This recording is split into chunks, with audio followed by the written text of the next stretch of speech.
set you free.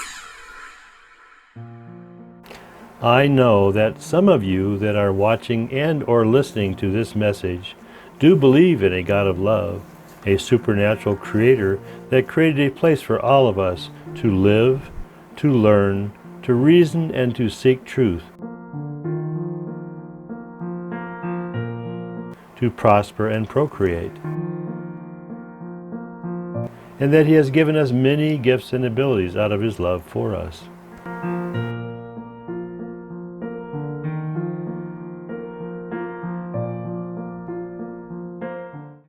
But many of us also do not believe in this God of love, the God of creation.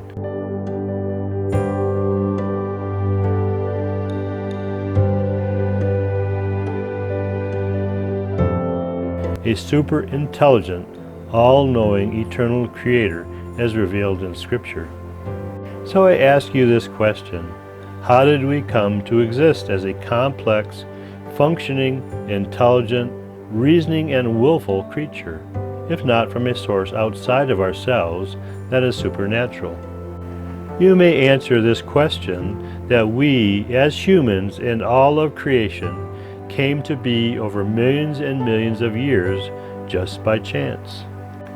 So, chance and time are the answer.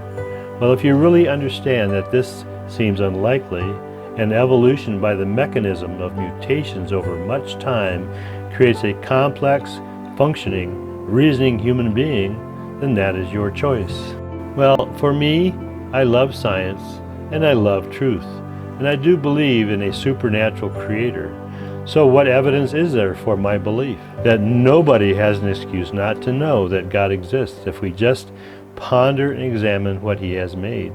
So let's do that just for a moment here. How can anybody believe that God does not exist? But alas, some eyes are blinded and hearts are hardened, and do not seek the glorious Creator of all things. But then, nobody really has an excuse not to know that God does exist.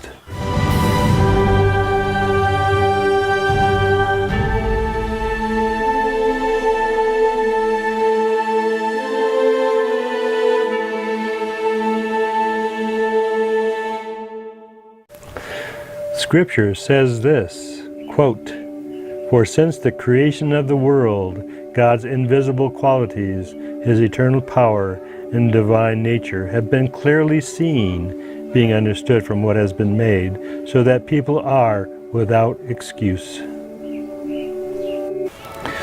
The details, the immensity, the diversity, and complexity of nature show thoughtfulness, creativity, and beauty.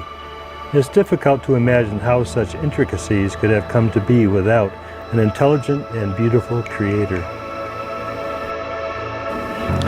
Yes, nature can be awe-inspiring, even to the point of being almost incomprehensible. The richness of a sunset, the twinkling of stars, and the diversity of animals all witness to a creator and a designer. One of the things that reminds me of God's creative genius and beauty are the multitudes of flowers He has made. Just see for yourself, and then ask the question, how did all these beautiful plants come to be?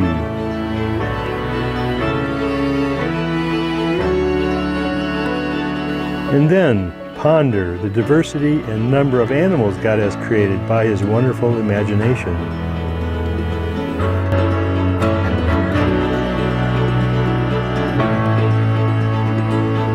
Scripture reminds us that the Lord has formed out of the ground all the wild animals and the birds in the sky and the fish in the sea. But then ask the animals and they will teach you, or the birds in the sky and they will tell you, or speak to the earth and it will teach you, or let the fish in the sea inform you. Which of all these does not know that the hand of the Lord has done this? In His hand is the life of every creature. And then ponder the heavens and its beauty and immensity.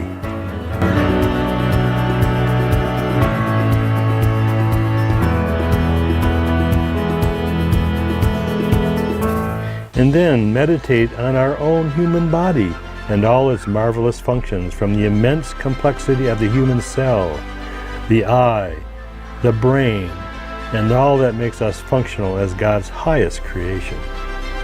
So, after just pondering and examining the wonderful variety and complexity of God's creation, if you still believe that He does not exist, then again, that is your choice.